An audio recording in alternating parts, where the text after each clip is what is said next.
Fl-aħħar sentejn is-sitwazzjoni finanzjarja tal-Kunsill Malti għall-Isport inbidlet għall-aħjar minn kunsill li fl-2013 kellu €1,300,000 f'deficit, illum hemm kunsill li rnexxielu jagħmel surplus ta' €1,700,000.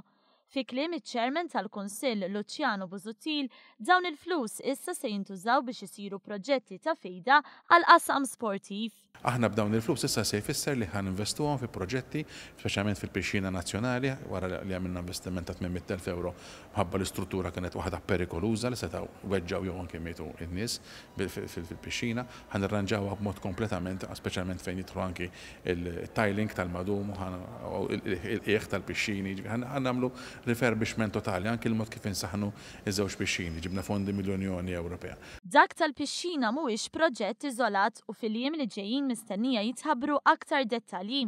Iżda triq ma kienx faċli, spjega ċ-Chairman Busuttil. Fisser kif fis-sena ta' qabel l-elezzjoni ġenerali, klabżu l-assoċjazzjonijiet kienu mweda b'aktar minn €5 miljun ta' fondi minn Gvern Nazzjonalista. Dan ifisser id-doppju tal-budget annwali u attwali tal-Kunsill Malti għall-Isport.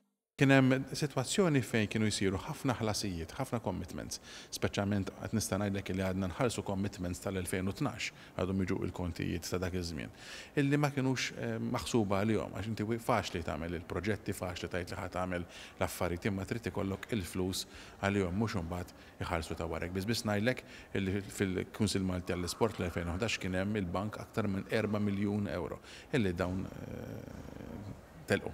Busuttil spjegat ta' deċiżjonijiet biex jonqsu l-ispejjeż u l-Kunsill jaħdem b'effiċjenza fosthom fl-użu ta' riżors uman.